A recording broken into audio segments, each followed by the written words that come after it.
मिर्जा गुलाम अहमद कादियानी ने नबुव्वत का दावा किया तो आला हजरत रहमतुल्लाह ताला अलैह जब दीन पर हर्फ आया, हुजूर की नामूस और इज्जत की बात आई, तो आला हजरत ने ना सिर्फ एक किताब, ना सिर्फ उसके रद में 2 किताबें, ना सिर्फ 3, ना 4, बल्कि 5 किताबें और रसायल और दर्जनों फतवे उसके रद में बयान फरमा दी। सुभान अल्लाह, सुभान सिर्फ अल्लाह। एक रिसाले के अंदर आला हजरत ने एक रिसाले के अंदर 121 हदीसें खत्म नबूवत के सबूत पर दी, जिसमें 101 खत्म नबूवत के सबूत पर और बाकी 20 ज़िमनी है। तो 101 हदीसें सरकार अलैहिस्सलातु वस्सलाम के अकीदा खत्म नबूवत पर बयान फरमा दी। और क्या क्या बयान फरमाया? कहीं तो बयान सिर्फ इस उम्मत का नहीं, सिर्फ सरकार अलैहिस्सलाम की हदीसें नहीं, सिर्फ सहाबा के अक़वाल नहीं, बल्कि पिछले नबियों से बयान फरमाया। यूं उन्वान कायम करते हैं, हजरत मूसा अलैहिस्सलाम और खत्म नबूवत, हजरत याकूब अलैहिस्सलाम और खत्म नबूवत, हजरत आदम अलैहिस्सलाम और खत्म नबूवत। आला हजरत एक जगह लिखते हैं कि आदम अलैहिस्सलाम, हदीस बयान करते हैं, आदम अलैहिस्सलाम की पुश्त पर पीछे ये लिखा हुआ था मुहम्मदुर रसूलुल्लाह खातमुन नबिय्यीन। बेशक ये हदीस पाक बयान की कि आदम अलैहिस्सलाम के लिखा हुआ था कि सरकार अलैहिस्सलातु वस्सलाम आखिरी नबी, हुजूर खातमुन नबिय्यीन है। तरह तरह से साबित किया कि पिछले नबियों को भी यह अकीदा है, सहाबा का अकीदा है, सारी उम्मत का अकीदा है। और यह अकीदा कुरान ने बयान किया, यह अकीदा हदीस में बयान फरमाया गया, हर तरह से यह अकीदा बयान फरमाया, क्योंकि सरकार अलैहिस्सलातु वस्सलाम की इज्जत की बात, इज्जत और नामूस की बात।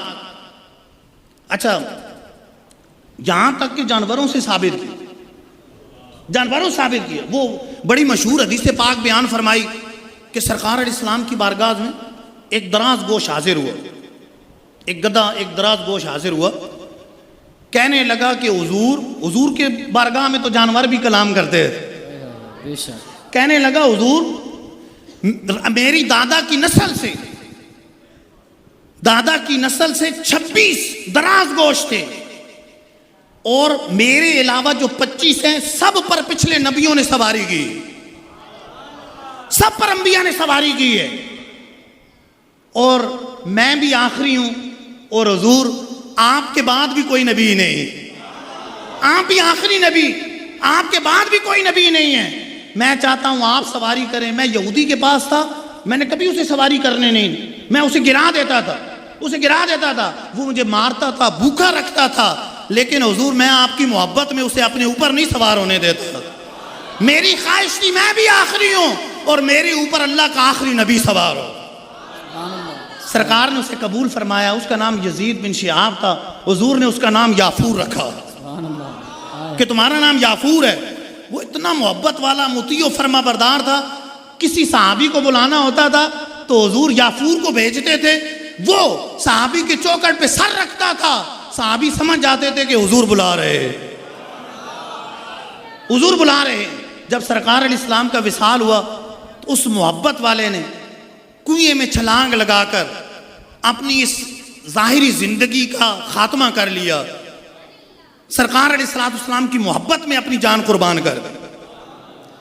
तो वो दराज गोश भी जानता कि हुजूर आखिरी नबी, हुजूर आखिरी नबी, सरकार अलैहिस्सलाम आखिरी नबी। तो आला हजरत ने कई तरह से साबित किया। फिर मिर्जा गुलाम अहमद कादियानी की कई खुराफात बयान की, उसकी कई गलतियां बयान की, उसकी कई पेशन गोइयां जो उसने गलत दी थी वो बयान की, तरह तरह से उसका रद्द किया, हर तरह से रद्द किया। उसने बड़ी अजीबो गरीब बातें की हुई हैं, आप लोगों ने सुनी भी होंगी। पहले उसने दावा किया कि मैं मुजद्दिद हूँ, महदी हूँ, फिर मैं मरियम हूँ, फिर इब्ने मरियम हूँ, फिर ये हूँ, फिर वो हूँ, तरह तरह के उसके दावे। ऐसा लगता है कि कोई पागल इंसान दावे कर रहा है। भाई कोई पागल ही यूं कह सकता है कि कभी मैं यूं हूं कभी वो। आपको हैरतनाक बात बताऊं, वो कहता है कि मैं पहले मरियम था, फिर मैं हामिला हो गया, और 10 महीने से कम हामिला हुआ। जब मैं हामिला हुआ तो फिर मैं मरियम से इब्ने मरियम बन गया, फिर मरियम से इब्ने मरियम बन गया। इमाम अहले सुन्नत ने उसके झूठों को बयान किया, उसकी गलत पेशन गोइयों को बयान की। वो एक औरत पे आशिक हो गया जिसका नाम मोहम्मदी बेगम था, और कह दिया कि अल्लाह ने मुझ पर वही किया माज अल्लाह कि मेरा निकाह तुमसे होगा, मेरा निकाह आसमानों पर कर दिया गया। लेकिन मोहम्मदी बेगम सय्युल अकीदा थी, वो डटी रही कि तुमसे निकाह नहीं करना, तुम जैसे खबीस से निकाह नहीं करना।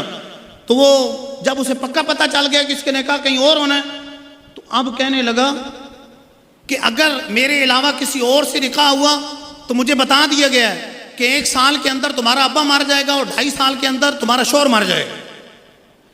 बाद में निकाह भी हो गया सुल्तान मोहम्मद से, ना उसका अब्बा मरा ना उसका मियाँ मरा, बल्कि ये खुद ही मर गए, कुछ भी नहीं हुआ। उसकी गलत पेशन गोई। जो झूठा नबी है वो सच्ची पेशन गोई कैसे कर सकता? जो खुद झूठा नबी, उसकी तो हर बात झूठी। उसने, उसका एक मुरीद था तो जिसका नाम मंजूर था, तो उसने ये कहा हुआ था कि इसका बेटा जब पैदा होगा तो एक बड़ा जल्जला आएगा, बहुत जल्जला आएगा, बड़ा झटका लगेगा। अच्छा, जब उसके मुरीद की बीवी को हमल हुआ, इसने फौरन कह दिया ये वही बच्चा है, ये वही बच्चा है कि इसके पास जल्जला आना है। तो बाद में पता चला बेटा पैदा ही नहीं हुआ, बेटी पैदा हो गई।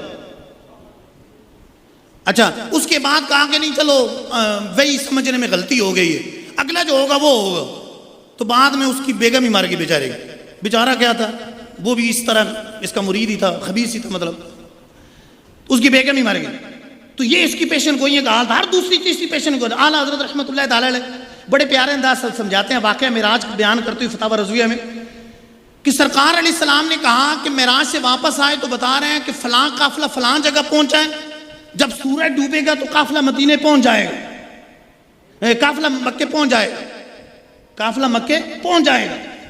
अच्छा, कुफारे मक्का भी, आला हज़रत फरमाते हैं कि कुफारे मक्का भी ये जानते थे कि जो सच्चा नबी होता है उसकी पेशन कोई झूठी नहीं होती। हक बेशक। अच्छा, कुफारे मक्का खड़े हो, कुछ इस पहाड़ी पर के सूरज को देख रहे, कुछ उस पहाड़ी पर के काफिले को देख रहे कि काफिला आने वाला। आला हज़रत के जुमले, इधर से आवाज आई सूरज डूबा, उधर से आवाज आई काफिला आ गया। फरमाते होते हैं ये है सच्चा नबी कि जिसकी पेशन गोई सर मुंह फर्क नहीं आता, बाल बराबर फर्क नहीं आता। ये है सच्चे नबी की निशानी। और इस तरह नहीं है कि वो हर पेशन गोई उस झूठे कादियानी की गलत साबित हो और फिर भी कहे कि मैं सच्चा नबी हूं। हर पेशन गोई गलत साबित, हर पेशन गोई गलत साबित, तो वो कैसे सच्चा नबी हो सकता है? तो इमाम अहले सुन्नत ने दलाइल के वो अंबार लगा दिए कि मिर्जा गुलाम अहमद कादियानी की झूठी नबूवत उन दलाइल के दरिया के अंदर गर्क होकर रहे। नारे रिसालत, ताजदार खत्म नबूवत, ताजदार खत्म नबूवत, ताजदार खत्म नबूवत।